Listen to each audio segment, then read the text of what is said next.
ஒரு மாலை நேரம். மஞ்சள் டி-ஷர்ட், சிவப்பு பேக் போட்டுக்கிட்டு ஆரவ் வீட்டு தோட்டத்துல விளையாடிக்கிட்டு இருந்தான். அப்போ திடீர்னு வியூம் வியூம்னு வானத்திலிருந்து ஒரு சின்ன ஒலி வந்தது. ஆரவ் மேல பார்த்தான். ஐயையோ, நட்சத்திரம் கீழே வருதான்னு நினைச்சான். அந்த ஒலி மெதுவா தரையில இறங்கிச்சு.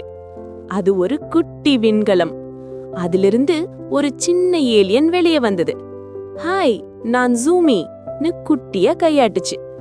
ஆரவ் ஆச்சரியமா பார்த்தான். நீ யாரு? பயமா இருக்கே. நான் ஜூமி சிரிச்சு சொன்னது, நான் பயமில்ல, நட்பு ஏலியன். ஆரவ் சிரிச்சான். சரி, நீ ஏன் இங்க வந்த? ஜூமி சொன்னது, எனக்கு வழி தொலைஞ்சிடுச்சு. பூமி ரொம்ப அழகா இருக்கு. ஆரவ் ஜூமிய தோட்டத்துக்கு கூட்டிட்டு போனான். இதுதான் பூ, இதுதான் மரம், இதுதான் நாய்.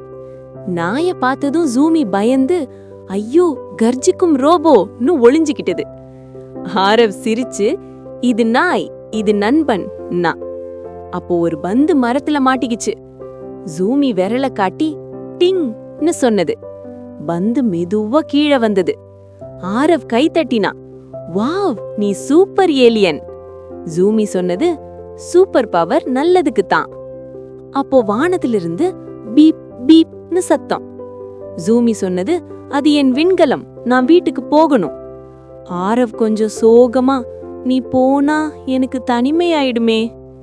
ஜூமி சிரிச்சு சொன்னது, நட்பு விண்வெளியையும் தாண்டும். ஜூமி விண்கலத்துல ஏறிச்சு. விண்கலம் மேல பறந்தது.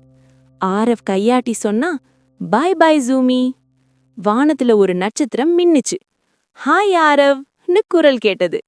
ஆரவ் சிரிச்சு சொன்னா, எனக்கு ஒரு ஏலியன் நண்பன் இருக்கான்.